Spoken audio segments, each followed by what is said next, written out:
Hello and welcome. I'm so glad that you're here with me today. I'm Christy Bemis, and today we're talking about deepening our connections with others. It's interesting today as I woke up, and as you might hear in my background, not right now, but I promise you at some point you will.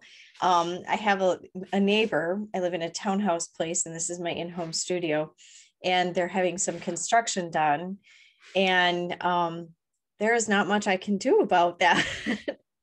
And so you may hear some background noise. I'll try to adjust the microphone. And at times, I even might need to mute us. And so we'll take a pause and maybe do a journaling activity or a bathroom break. But for the next 40 plus minutes, welcome. And I'm so glad that you're here. I'm Christy Bemis, and I am an author, a speaker. I also am an Ignite Your Life coach, and I've been a therapist, a psychotherapist for almost 20 years now. And it's truly a life that I live that's filled with my passion and my purpose. And I love doing these webinars because I feel like it's a great way to get the information out there to many, many people at one time. And also to have this evergreen, this archived kind of product to be able to give to clients that I'm working with privately. And that's really what this is about today. And as you can see behind me, we're going to be learning a couple new skills, or maybe reinforcing some skills that you've been kind of practicing, but not sure how you're doing with them. But that's what today is about. I hope you stay all the way to the end, because at the end, I always give like a juicy little nugget or offer to you all. And so stay tuned for that. Today, we're diving in, deepening connections. If you need to grab a glass of water so that you feel most comfortable, if you need your journal so that you can take notes in it, please go do so now. And this webinar is for you if you are really noticing that you want to deepen your partnerships. You're noticing that you really are touching things maybe with your partner on an individual surface level, but you're not getting to the deeper core of things. Or you're noticing that you've maybe been in a rut, or there's fears that you have about some of the struggles of diving in more deeper, more vulnerably with a partner. These are all things that we're going to be covering today. You are actually going to be leaving with actual tools, these behind me and more, to deepen your connections with others. I can tell you that I have been on a lifelong journey around relationship health. It's always been a super passion of mine. No matter what I'm doing in life, I definitely want the relationship that I'm in to be in partnership with somebody that also brings a level of skill, emotional intelligence to the table of the relationship. And that doesn't always happen. And I've always been a lifelong desire of mine, I guess, to really have deep relationships with my kids and deep relationships with my mom. And so I'll be sharing with you today how I have worked with my relationships in my life, all kinds of them, from my partner to my mom to my daughter and my son, around deepening my connections with them and really getting to know people on a deeper level, including all of my friendships. And these skills have helped me become a better person in this world and dive in even deeper and more authentically with the people that I work with, from my clients in my psychotherapy practice to my clients that I coach in my coaching practice. These skills have really been integral in creating a safe space for us to do the work that we're doing together. So welcome. And I am so glad you're here. All right, just checking my microphone and everything is set good. So we'll dive right in. How does that sound? Today, we're going to be talking about how to have more intentional conversations, how to work on healing some of the wounds that you might bring to the table of the relationship. And we're going to be actually diving into some actual tools of what you can do to deepen your connections with other people. And I want to talk a little bit about conflict So many of us are afraid of conflict, but I feel like conflict is an inevitable part of every relationship that we have that's important to us. In fact, for me as a psychotherapist, conflict often is a sign that people are truly plugged in to the relationship, that they feel passionate about the relationship still, and that it's worth their time and energy to have the conflict that they're having with their partner. And so I never want to be afraid of conflict. Conflict also can give rise to need, and it helps us understand our partners better in the end. And so when we can start thinking about conflict as inevitable and that it can deepen our connections with other people, I think that the way we handle conflict is the key feature here. And when you look at the Chinese symbol that creates the word conflict, and some of you might know this already, it's created by two other symbols for two other words. The one symbol being danger, which we know what the danger in conflict is. The danger, the fear is, oh my gosh, like we're not connecting here. The danger, the fear is, this is bad. Like this is really not good. I could lose this person even, right? That's the danger. But the other symbol that makes up the Chinese symbol of the word conflict is opportunity. And I love that about conflict, because when we can see the opportunity on the other side of the conflict, that is so profound and powerful. And so I want you to be moving into your relationships not afraid of conflict. In fact, the people that come to my private practice for like marital work or relational work, oftentimes if they're not having any conflict at all, or they had conflict and now it's been like dead silent, those are harder relationships for me to actually work on, because it means that they've unplugged from each other. It means that they've taken the relationship off the table as important. And so oftentimes we have to like make the importance of the relationship a priority again, because they're not having the conflict that they've needed to have for so long. So be thinking about it like that. It's kind of a danger symbol too. When I work with couples, I'm always looking at 4 things in the relationship. And this is through John Gottman's work. I'm looking for the level of criticism that's in the relationship. This is bad conflict. I'm looking at the level of defensiveness in the relationship, because now they're in this tangle of criticism, defensiveness. And it quickly leads to the third area of biggest concern in relationship, which is we start feeling contempt for our partner. Feeling of contempt is that feeling of when you pull up to the house at night, you're like, I don't even want to go in. Or you're snuggled warm in bed and your partner joins you and you're like, that's the feelings of contempt. And then the fourth area is stonewalling, which is that place where we're not having conflict anymore. And if all 4 areas are present in John Gottman's work that he talks about, we're in big trouble in relationships. Like his research shows that it's a high likelihood that if those things don't get resolved soon, that it will eventually lead to the demise of the relationship, the ending of the relationship. I know I've personally been through that, and I had all 4 things present, and I tried to make it known to my partner, like, we're in trouble fast, like we need to do something here. And unheard, eventually the relationship ended. And my passion and my purpose is not to exactly hold relationships all together. If we need to part ways, we need to part ways. Can we do it as amiable as possibly, right? But my preference would always be for myself and for others to save the right relationships, to make sure that they're as healthy as possible, and even start out on the right footing. And so that's what these tools today are going to do. For each of those 4 that I mentioned, when I deep dive with people, whether that's individual work or couples work, we come up with the list of antidotes for each of them. Each of those areas, from criticism to defensiveness to contempt to stonewalling, each of those areas have antidotes or cures that you can do instead. An example being for criticism, if we can soften our startups and ask for invites to our partners to have a conversation. And they don't have to sound like we need to talk, right? They can actually sound like, I'm really curious about something with you and I want to have a conversation about it. When would you have time?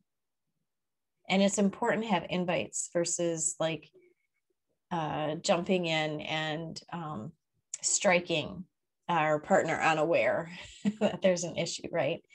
Like, I hate to bring this up now, but I'm going to bring it up now. That's not an invite, right? And so that's the antidote to criticism, is that we invite our partners into conversations with us. They can decline the invite, they can postpone the invite, but the invite is there. And that we lead with an element of curiosity, and we soften our startup. Those are the tools. And so we'll go through curiosity more in a moment. When we talk about defensiveness, the defensiveness comes up because you feel like your castle is being attacked and you're like, oh, counterattack, counterattack, counterattack. You know, so if I'm being attacked, that if my partner's coming at me being critical and they're saying, you forgot to take out the garbage again. And I come back with a counterattack of, well, it's not like you remembered to XYZ, right? That's defensiveness. And so the antidote for defensiveness is curiosity also. It's also being able to say to your partner assertively, like, ouch, ouch, I feel attacked right now. Like, it's triggering something in me and I need us to like pause. So the antidote for defensiveness is kind of taking pause of the conversation, slowing things down, not responding defensively, but copping to what you own. And then also being able to let your partner know assertively, like, that hurt my feelings. How you phrase that, the tone you used, like, ouch, it hurt, right?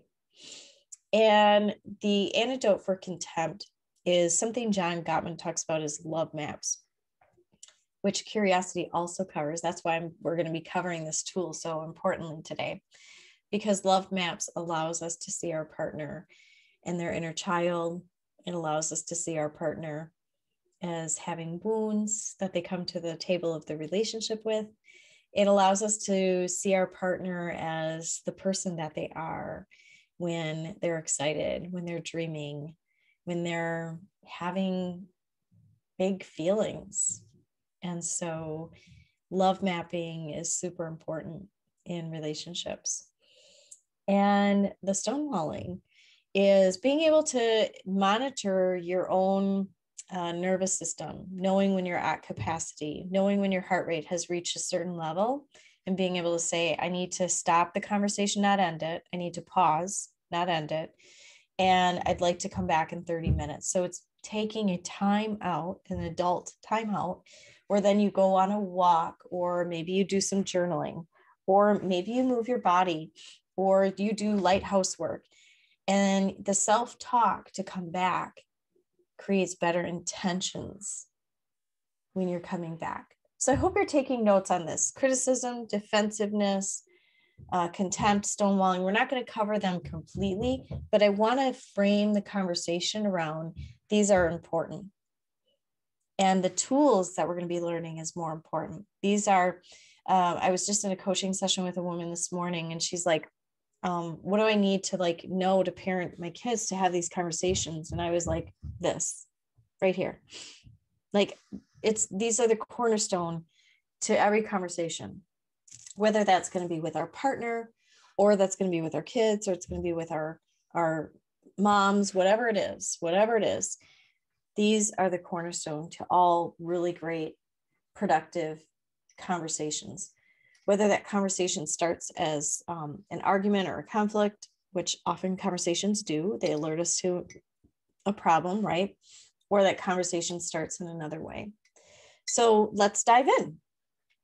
Without further ado, one of the things I really like to do is take high level like information that's kind of heady and cerebral, and I like to like bring it down to laywoman terms level.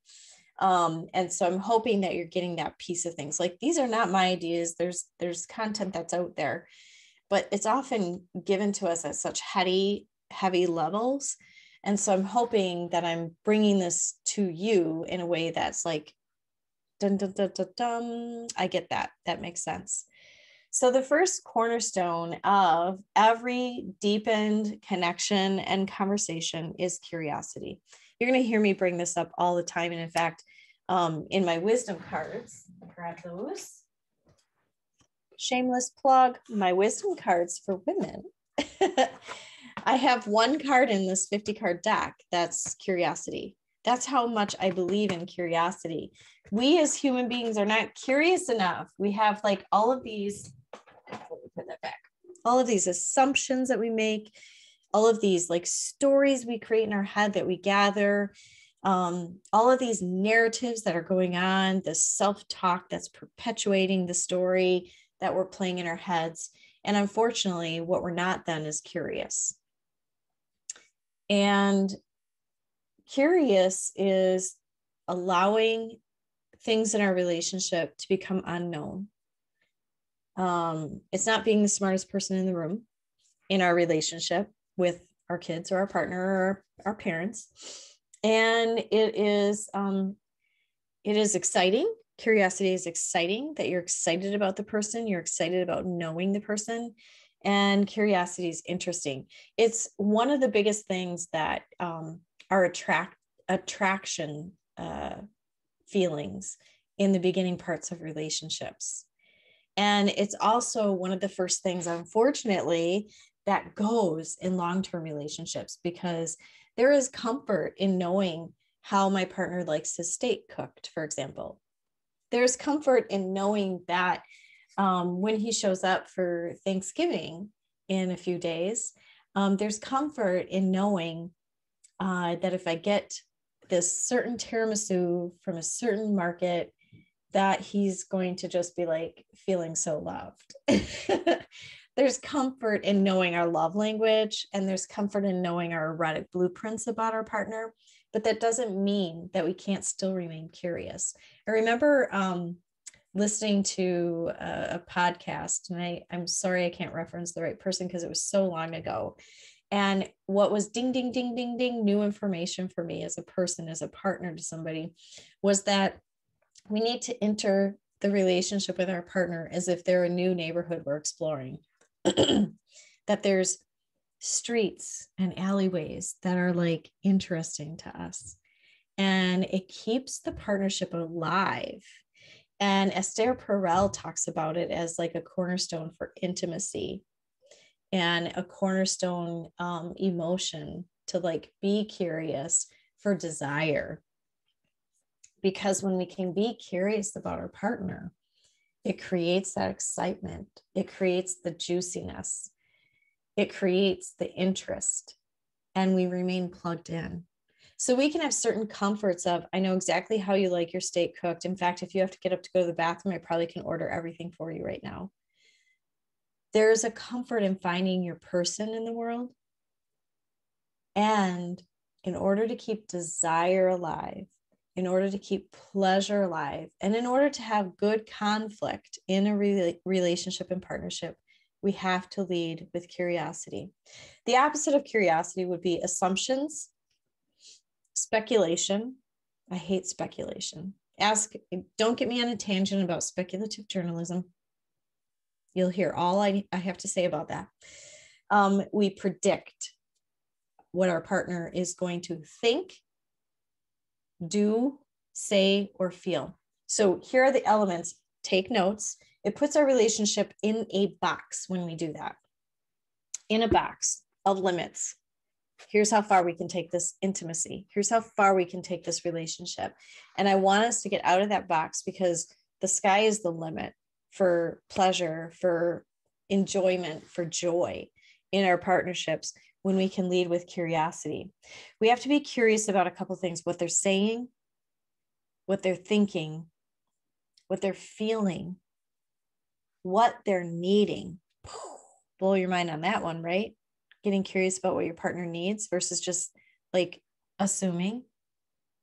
Oh, resentful. So hear this. You always expect me to make dinner. I am always responsible for dinner. That's an assumption, right? And how interesting it would be to get curious with our partner. Like, I'm curious, you know, how often you think a healthy relationship is that I cook versus what you cook, what you like for dinner. I'm being curious about this versus just assuming what the need is and maybe even getting it wrong, right? And then leading to correction, hurt, resentment, and hurt feelings, right? We need to be curious about what their day is like. Every day is different for all of us. What's one thing that was exciting about your day today? And one of the number one things I hear, especially from men when they come in for therapy in the relationship, is that they don't have anybody to really tell their day to because their partner's already heard it every single time. They're sick of hearing it. They tune them out. They don't listen. And there's an issue with men and male adult relationships, like how to maintain them, how to get them in the first place, right? And so they're feeling like unheard and kind of invisible throughout their day. Like, I'm just going to work, getting the paycheck, bringing it home. And so I hear that a lot. And if I'm hearing something a lot, that means it's happening a lot. And especially in the category of relationships that are in trouble, because that's who I see in therapy is, relationships that are hedging on or deep into trouble, right? We need to be curious about their dreams and their goals, but here's another curiosity. I know this one is going to be hard, and our partners need to hear this too. They need to be curious about our body language.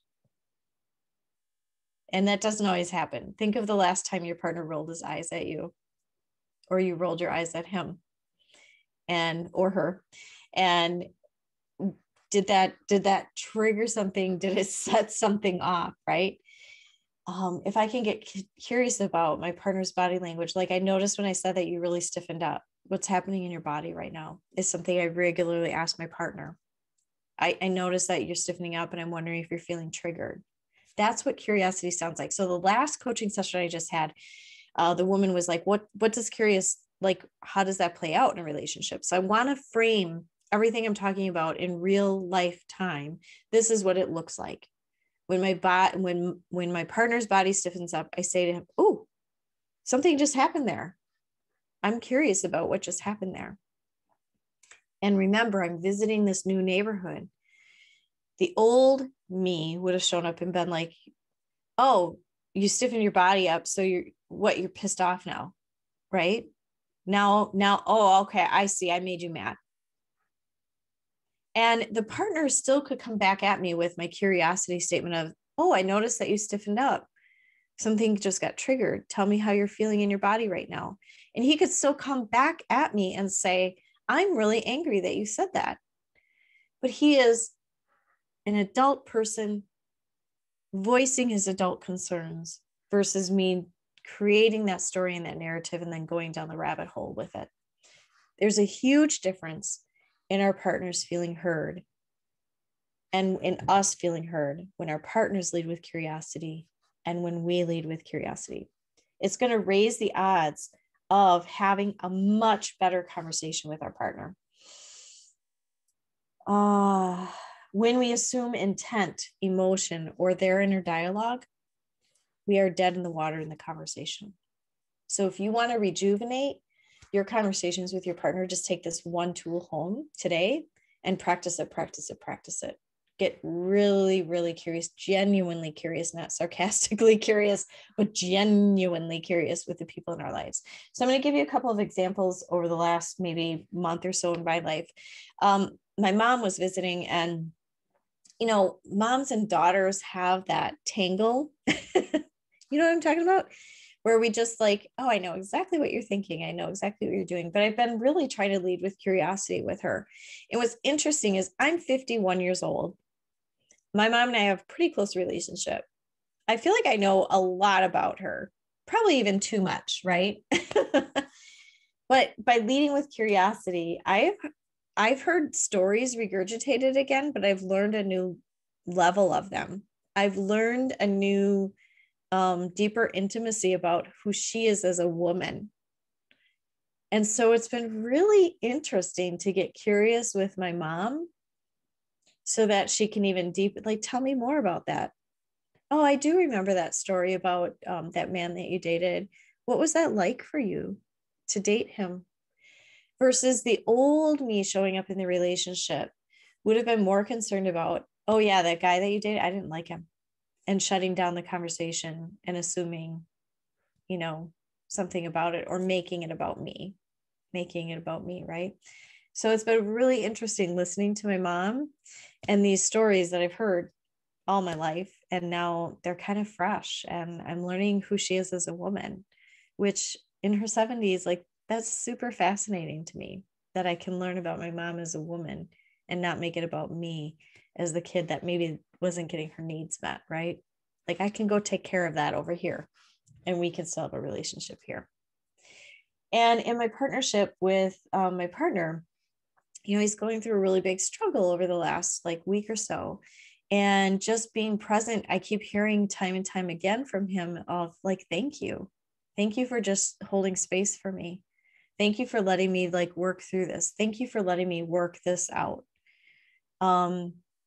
Your presence and your curiosity has not gone unnoticed, right? It's been really powerful to deepen that next level of connection in our relationship, which is where we want to go with these things, right?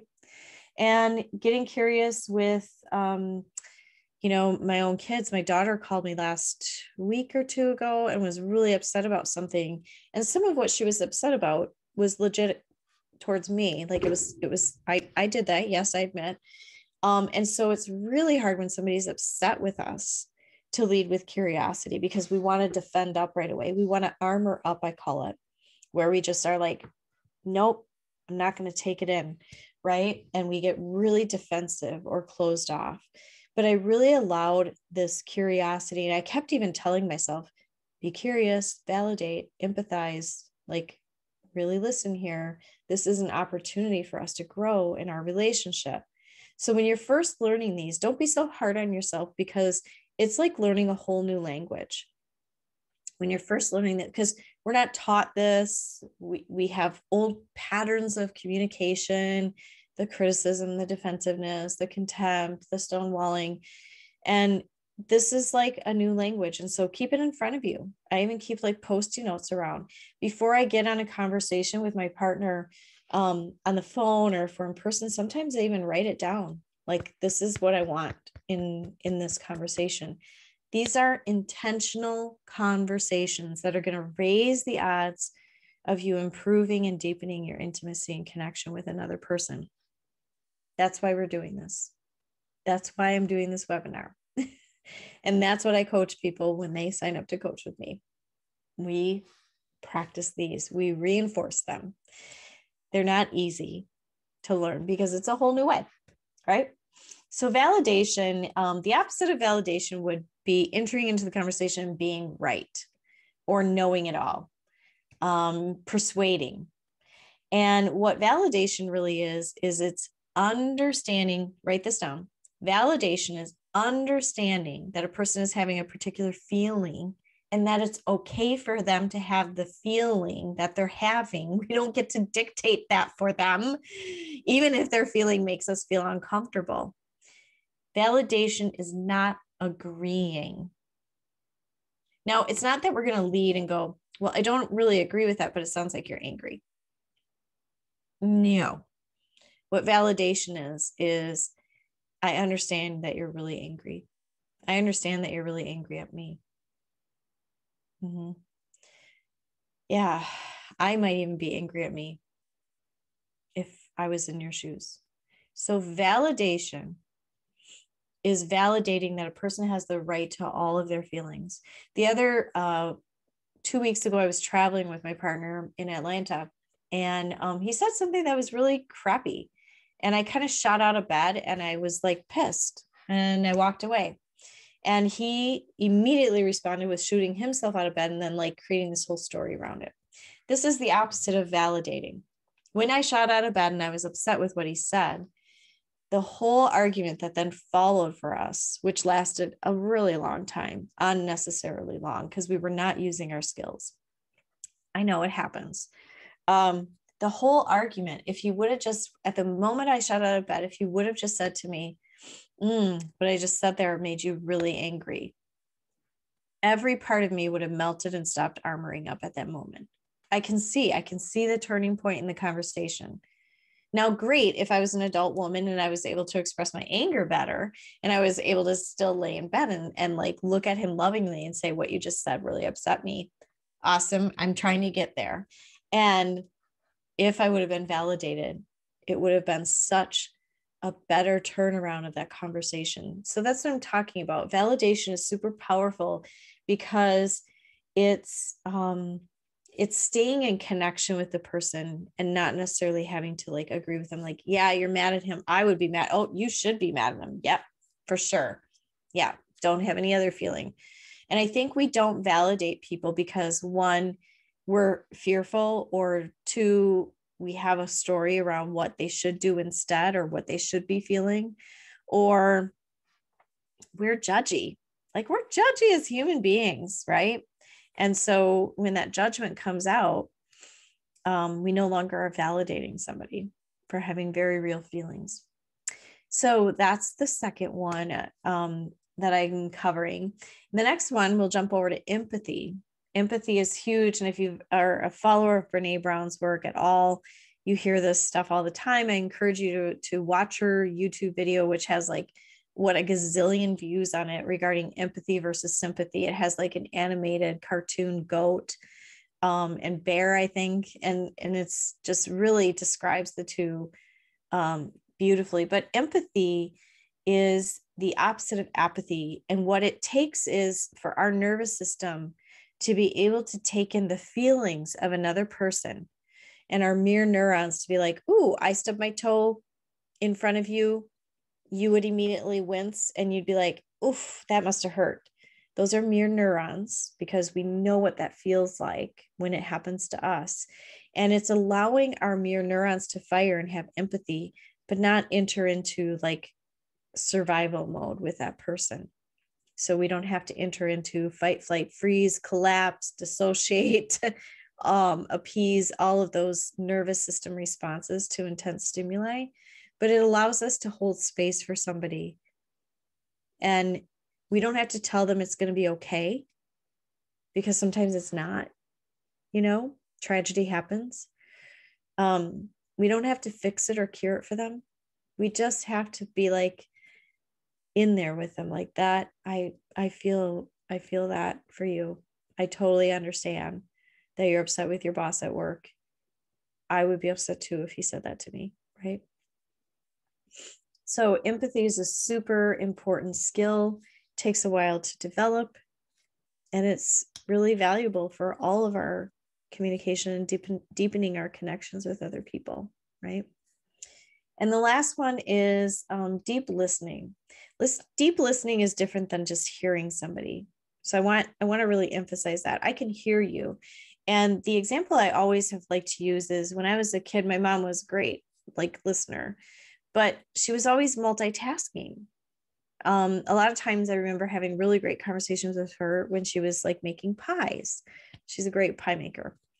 And when I first watched a deep, attuned conversation, attunement is tuning into where the other person is at. And it's definitely a skill. You're not like born attuners. When I watched it first happening, I was on a trip to Vietnam. I share this story a lot. And I was watching the trip leader with another person on a bench, and how she tuned in. She turned her body towards her. Their eyes were connecting. Everything around her had stopped, it felt like. And in that moment in time, she was just nodding her head. So listening isn't just like sitting there. It's actively being activated, moving your body, nodding your head. There's also skills like reflecting back to somebody. You sound upset, right? Reflecting back to them. You sound triggered. What are you feeling? Asking an open-ended question about what they're feeling. It's also summarizing, and it starts with this line. So write this in your notebook. Let me get this right. Because what you're saying to the person is, I'm now going to tell you what I think I just heard, and you're going to tell me back if that's accurate. So what deep listening is, that's different than just superficial listening, is you're actively involved in it. You're asking the questions. Your body is engaged with it. You're in tune with the other person. And you're summarizing so that they can correct you and say, actually, no, that's not what I said. I'm going to correct you on this. And then you're like, okay, now let me summarize it again. Let me see if I got it right this time.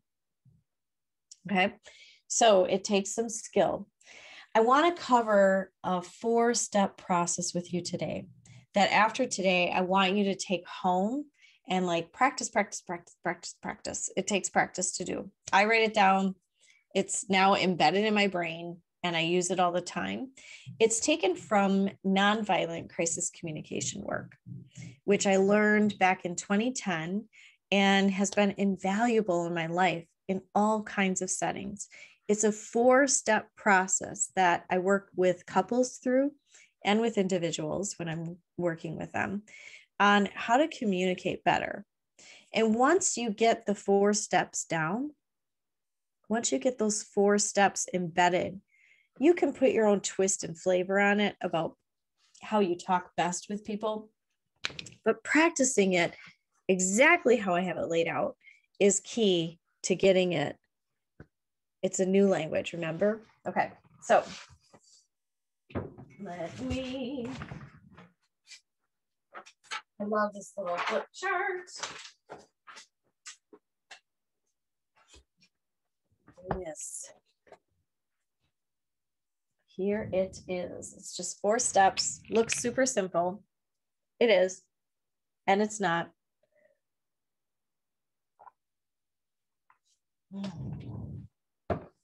And it's a 4-step process of how we can talk to people in our lives so that they truly feel heard, and a way that we can assert what we feel and what we need. The first step is I observe, and this is a super important one. And so the key to a lot of this is, I'm going to share a word with you.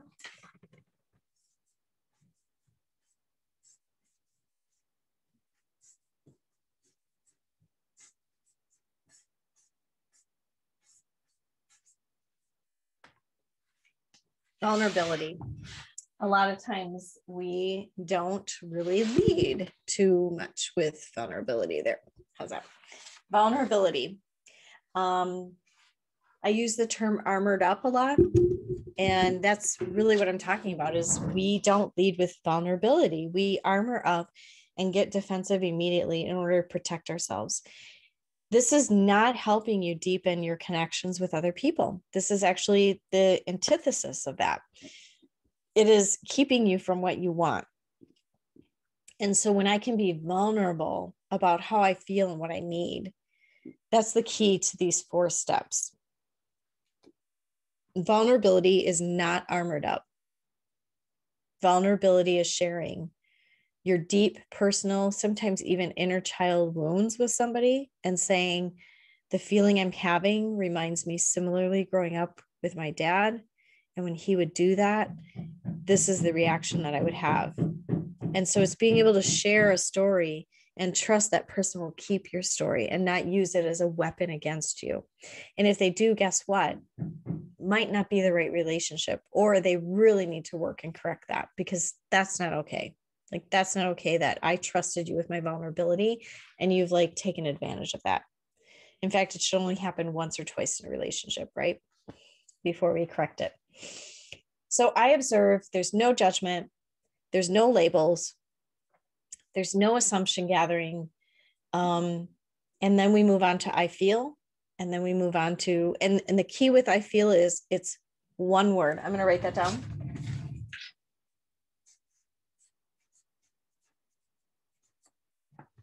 If you take my emotional literacy course, I like drill this into your head. Feelings are one word. Anytime it's more than one word, you are now creating a thought, which is a judgment based on your belief system. And it's not a feeling. And so a feeling is one word. And then I need, when we can get to the correct feeling, and I share in my emotional literacy course for women, I share a feelings wheel that works for me. I love it. Where we can get at the deeper leveled feelings like Instead of feeling sad, I'm really feeling lost, and maybe I'm feeling lonely, which gets me to the need of, I need connection. I need more time with you. And then the want and the ask. So let's practice this. I observe. Okay. So I observe that your body tensed up when I said that. I observe that you even kind of shut down, shut off a little bit for me. Like I could see something across your face happen, and you put your pen down really, really like heavy. I feel vulnerable right now. I feel disconnected. I feel scared. I need to feel safe in this conversation and what I'm saying. I need to feel heard. I need validation that my feelings are okay. I want to ask you to share with me like what's happening through your body so I can understand it better. And I want to ask you to take time if you need to, so that we can continue the conversation and I feel safe to do that. Okay. So that's how it plays out. Very different than the conversations we usually have with people. Like, don't put your pen down like that. Oh, now you're pissed, right? Now, okay, so what I said made you mad. Great. So my feelings don't matter to you. Okay, my feelings don't matter at all to you. And this is just like last week. When we had that conversation. Remember that about your uncle coming for Thanksgiving? Do you remember that conversation? Oh, you don't remember? Okay, I'll share with you the step-by-step process of what that conversation sounded like so that you truly can understand how I was feeling then and also how I'm feeling now. And my feelings matter. My feelings are important. So see how we are in the tangle of the story and the tangle of the history of our relationship and the tangle of assumption gathering and what their inner dialogue must be and how they must be feeling and all the assumptions playing out in that. I wish my partner was here because he could totally like help me role play this out because sometimes we do that really well, too well, but he could also help me role play when we get it right. And when we get it right, we celebrate. After we get it right, we're like, that felt really good. Like I felt powerfully connected to you. I want to talk like that all the time. So we reinforce it. So that's all I really have for you today. This takes practice. And this is what I work on in my session work with people, whether you come to me for psychotherapy or coming, through, another means and doing some coaching. I'm also launching intensives. And if you haven't heard yet, I wanted you to stay to the end. I'm doing a really powerful women's talking circles starting in December, but really taking off in January. And I'm really promoting the heck out of it. And I hope you consider joining us. We're talking about all things that are important to women, from love to sex to relationships, the things that we love to talk about, but in a safe container of women's talking circles where I launch a topic and I throw it out. And then you have these beautiful conversations where you practice these like skills with other women in safe places and safe ways. And it deepens your connections by having these powerful conversations with other women. I promise you, it will deepen your connections. So invest your time, money, and energy in you. It totally pays off. I know it has for my life. And I hope you follow me at www.hotpinkyou.com. Thanks for joining me today. I hope you got something out of it. If so, send me an email. I love getting the little, like, this was really profound for me today. I need that too. I need validation at hotpinkyou@gmail.com. Take care and have a beautiful rest of your day.